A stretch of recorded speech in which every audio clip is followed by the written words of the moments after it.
Hello and welcome to this weekend edition of Crossover. I'm Yi Xu in Beijing, and today we'll be taking a photographic journey through Shanghai history with our two guests, photojournalist H.S. Liu and art critic Karen Smith. Welcome to Crossover. Thank you.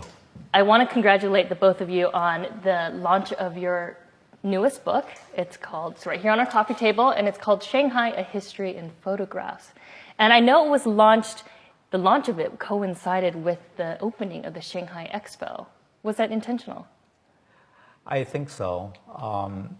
As a former newsman, you know that an event like Expo, you attract all the eyeball of the editors around the world. Mm-hmm. So this is, I think, is a perfect moment to reintroduce Shanghai, both to the Chinese readers as well as overseas. Now, why did the two of you want to create this book? Why Shanghai? We were invited to produce an exhibition of photographs for the Shanghai Corporate Pavilion. And it was really just a great opportunity to go back through history, to look at all these different archives. And once we started to kind of scratch the surface and see what an extraordinary wealth of materials there were out there, we realized that this was also a great opportunity to bring together a visual history of Shanghai. It goes back to 1842, and really just give something that, you know, people will come and see this fantastic new futuristic Shanghai when they come to see the expo. But I think it's always good to be able to look back a little bit and just to realize what an extraordinary journey Shanghai has gone through in the past 170 years to arrive at this point today. Right, to keep it grounded in its local history. Well, the book itself has quite remarkable heft to it. And how many total images are in this book? 400 images in the 504-page book. Okay, 400 images in 504 pages, and it spans over 150 years. We have some of those images in a video clip, so let's have our audience take a look at some of those right now.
Wow, remarkable images in this volume.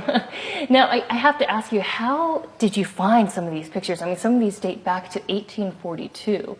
Right. It actually, it was by accident that when we started researching the archives, the public archive as well as private archive as well as company archives, I had an opportunity to visit Jardine. Okay. Which is one of the earliest British trader in China, both in Guangzhou and then later in Shanghai. And when we were going through all the images they had, the gentleman reminded me there is another images that was hanging outside their stockroom, and that was a photograph of the signing of the opium. After the Opium War, China had to sign this Treaty of Nanjing, which actually forces the 5 ports in China to be open. And this is the image we find. And I thought, well, that really makes perfect sense to start the book right there, because if it weren't for the Nanjing Treaty, we may not have a Shanghai that we know of today. Right. It could be somewhere in Ningbo or somewhere else, but it was Shanghai, and this gunboat was anchored outside of Wuzhongkou on the British gunboat, and the treaty was signed. And since then, the history is, for the last several hundred years, is essentially defined and written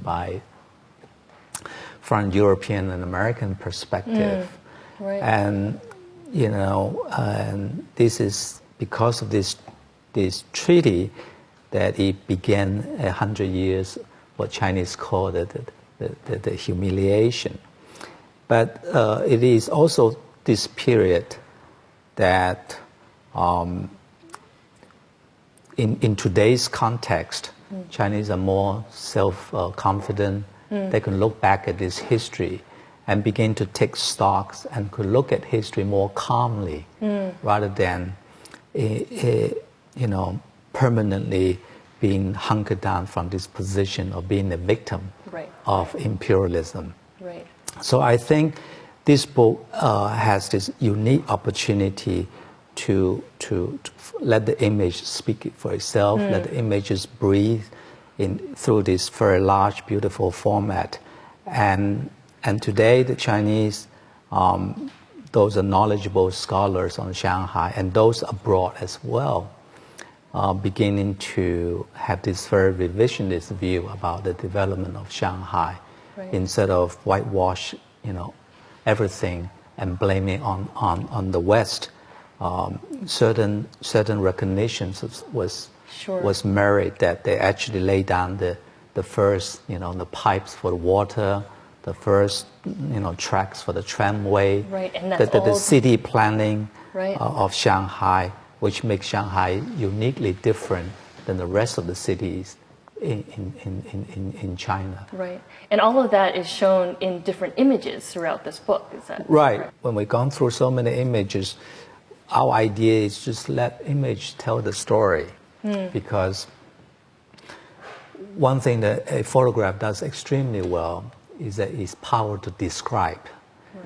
And we rely on the photograph to describe, the book spans 3 centuries.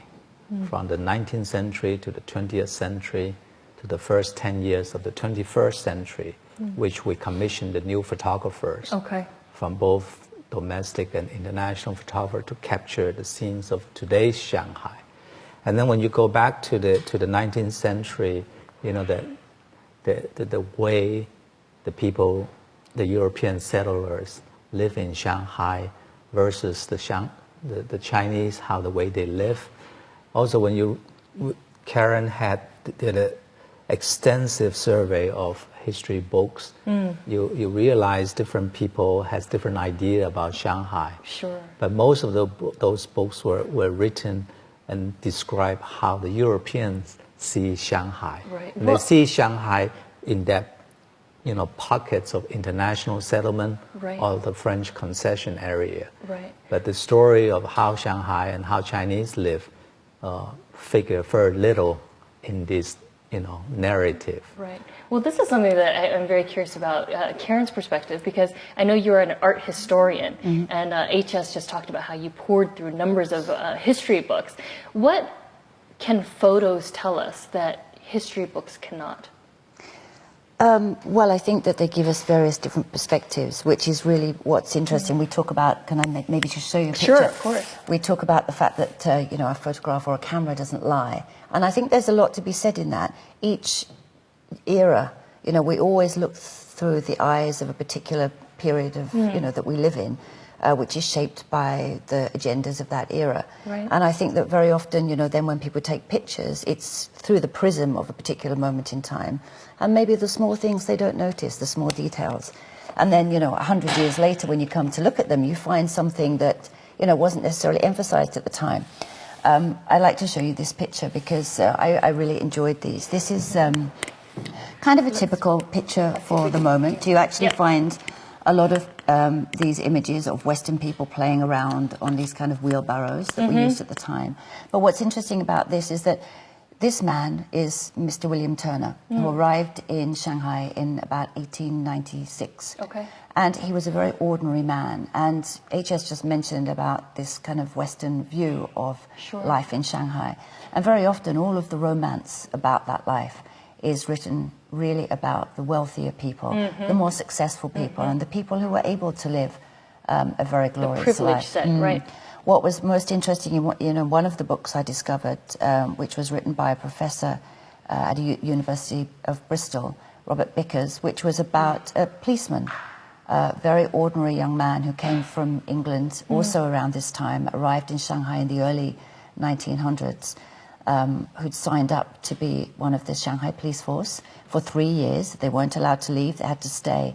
And it's written through his eyes because he, like this man who came as a shipping clerk, was one of those who could only look at the lives of the well-heeled in Shanghai at that time and be filled with longing for when they could achieve that. But what's interesting about this man was that he was a budding photographer. And of course, photography only sort of came into being in the 1850s. Right. And it was very basic. You know, people used pinhole cameras. And his granddaughter, who lives in England now, who provided us with the pictures, tells the story that her grandfather used an old cigarette case to take the photos, which he made into a pinhole camera. And of course, in those days, it would have been like a silver box, which was, very steady. And this picture was actually taken with that cigarette case. And so was this one here, which is taken by him. And it's of the family that was, their servants in the house at the time. And what I like about this is going back to what the photograph tells us, is that normally we see a lot of the Western views of the Chinese people. It's kind of a very cold, detached view. I see. But here you feel that there's a real rapport, that people are smiling, they have the family dog, and that they were part of this photography experiment that the man that they worked for was engaged in. And of course, photography was very new at the time, and a lot of people were very nervous about having their photograph taken. But I think this is just what's interesting about that. It shows a human relationship at work here that we don't often read about in the books, and we don't often feel from the history books. Many history books are often written, they're written in third person. Yes. And this you can, or just in a very objective manner, but this you can actually look at a family, look at a life. It looks like, these people they're real people. Yes. And lots of stories to be told through these photographs. We're only getting started through our photographic journey of Shanghai's history. Let's take a short break and stay tuned. Before the show started, I asked Karen and HS to pick out some of their favorite images. Karen, you shared with us a couple of yours. HS, how about you? Right. One of these photographs I'd like to share with you. It is this photograph of Richard Nixon, a history book with photographs.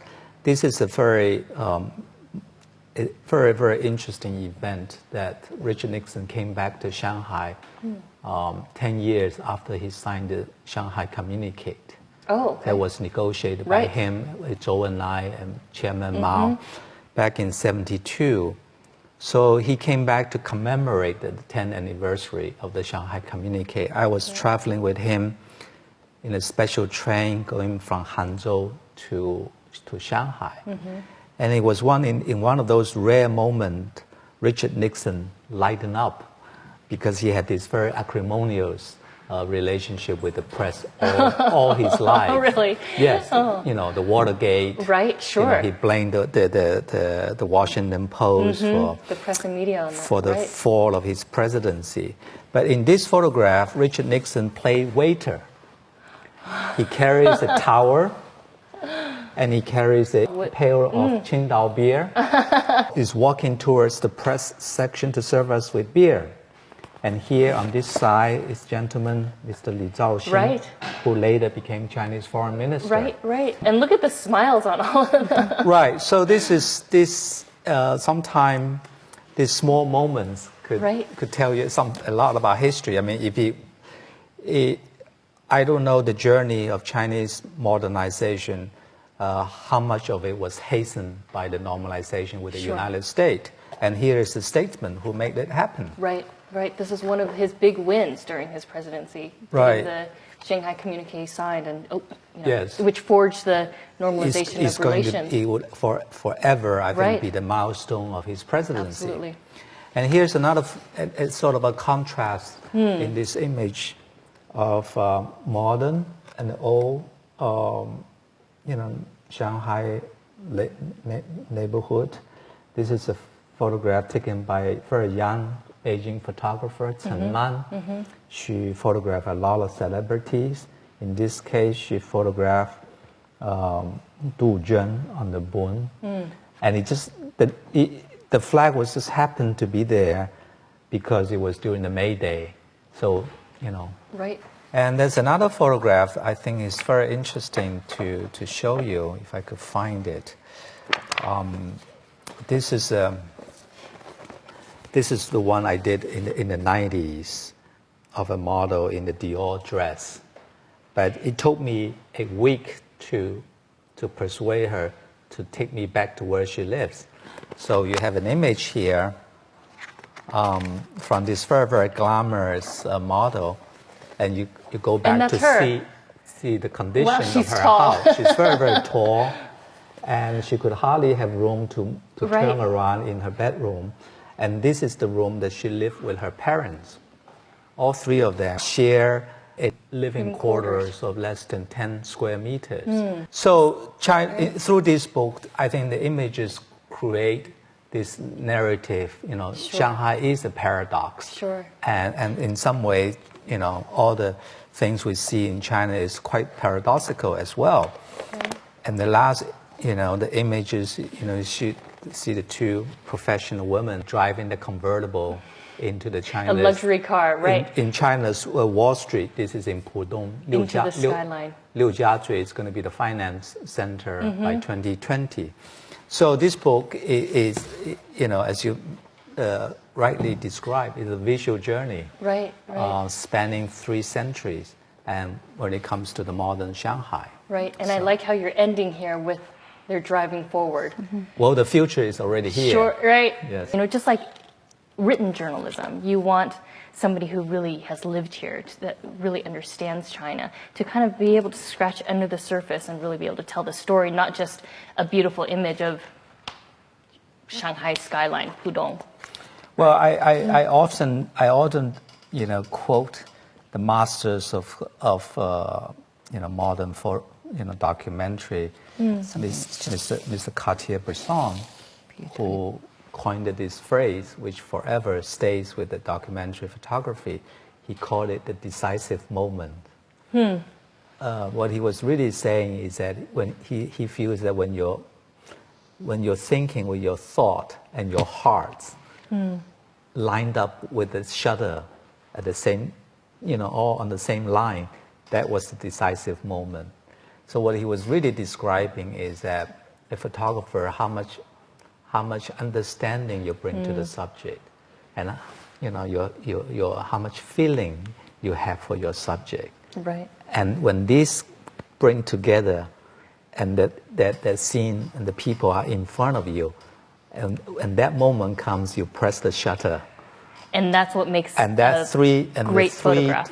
Things come together is what make a photograph kind of everlasting. The power to convey. In this book, the photography spans from the glass negatives to the digital world that we live in today. And photography, we are inundated, we are surrounded by images. Right. But so many images are so fleeting, you forget it as soon as you see it.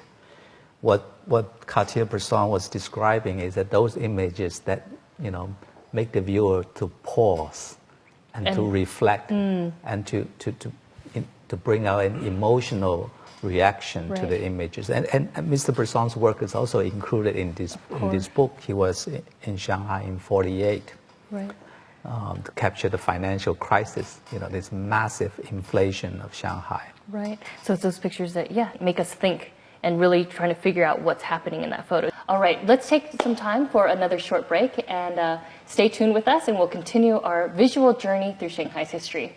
So you must have been inundated with thousands and thousands of photos. How did you select these particular ones? We began by looking at many different archives. I think we began primarily looking at the older works and trying to just get the history sorted. HS mentioned that we looked through lots of books. It was very important to work out what was the history so that we would then see images that were, as you mentioned, this decisive moment, we would see images that were great pictures, but also that helped tell the story that we were trying to convey. We got great access to archives like the Shanghai Municipal Archives. And it was a combination of finding, this history, this moment, this understanding, and then finding something great. And, it just opened the page at something which is really, I think, a great example. This is actually taken in 1950. 1950? It's in May 1950, and it's a celebration of the first anniversary of the liberation of Shanghai. And I just think that it really conveys the exuberance of the youth at that time, that New China had been founded in October 1949. Right. And this is just 6 months later. Already there were lots of structural changes taking place in Shanghai. The first urgent task was to unite all of the different districts in Shanghai, which had been divided by the foreign residents, which was, French, British, international, whatever. And so great work had been done to sort of bring all of the public transportation services together. I see. To build the People's Park, which of course was the former Jockey Club. Right. And this was really where the parade took place. And here you have all these flotillas of the young people coming out in this great spirit of optimism, which I think really characterized that first period of and a New real China. feeling of maybe freedom, Yes. again, liberation, freedom. HS, you are, of course, Pulitzer Prize winning photographer. And do you think all of this experience, all of this background that you have affects how you put this book together? I hope the knowledge and the experience I acquired over a span of nearly 20 years help me a lot in understanding China. I often said to understand China, sometimes you need to also be outside of China and see how other country worked. And my experience, I studied in America. I went to India for 5 years. I covered the wars in the neighboring Afghanistan, the war in Sri Lanka, the ethnic violence between the Sikh and Hindu in Punjab, and then the fall of Soviet Union, and which 15 all of a sudden. The 15 independent republics came out of the former Soviet Union. And these are all very, very large neighbors of China. And it is by having a view, live through, observe the daily lives of these big neighbors of China, you get you to come back and look at China. You would look at China with a different perspective. Right. To give you a specific example is that by having been in India for nearly 5 years and also 5 years in the former Soviet Union, I realized how two of the countries are how rich they are in terms of natural resources compared to China. China is a civilization state. It's huge. It's three hours to fly from Beijing, Shanghai to Urumqi. But at the same time, China has this tremendous population. Right. And the piece of land that China had was very impoverished. And that helped, shape the Chinese character. Sure. When people say socialism with Chinese characteristic, what does it really mean? I think for me personally, it means that Chinese have this compared, what Chinese made up of this poverty, Chinese made it up by this, I think, unsurpassed pragmatism. Because China was very poor, and how in New China, how the first 30 years helped the Chinese define the second, 3 decades and start the reform. And once the reform began, how Chinese collectively kind of rush into this reform.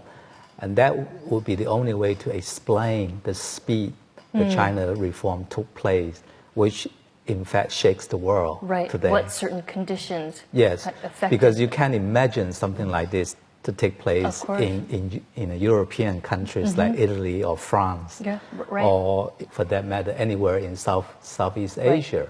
So why the development in the last 30 China years has been surpassed? Yes, why China? And those insights is very, very helpful when you go to look at the photographs, and you'll find what is relevant and what is it just a pretty photograph, but it tells you actually very little. Right. So an editor needs to bring that sort of knowledge into interpreting this history. Yeah, I think that's important. A comprehensive view cannot solely be an insular view. You guys are not only co-editors of the book, but you are husband and wife. So I'm just wondering, was there ever any disagreement on what photos should go here, what photos should go there, which photos to select to go into the book? Well, I think there are a few. It's an incredible feat to be working on this, I'm assuming day in and day out. For how long? We began, last June, in earnest, So it was intense. Right. You've written a book on China, you've written a book now on Shanghai, but both of you live in Beijing. Are we going to see a book about Beijing in the future? Is that in the cards? Well, already we went to Shanghai to witness the opening of the Shanghai Pavilion, corporate pavilion, and somebody came up to me and said, "Can I have a private words with you?" I said, "Yes." And they already tell me about, next year is the Xinhai Geming, 100 years, the fall of Qing dynasty. And, China's first republic was founded nearly 100 years ago, next year. So who knows? So the two of you have created a demand for these sorts of books. It really is remarkable. Thank you for bringing us down this, again, what we're calling a photographic journey. And it's really been a treat. I also want to thank our viewers at home for tuning in with us today. I'm Yi Shu in Beijing, and I'll see you next week on Crossover. Bye for now.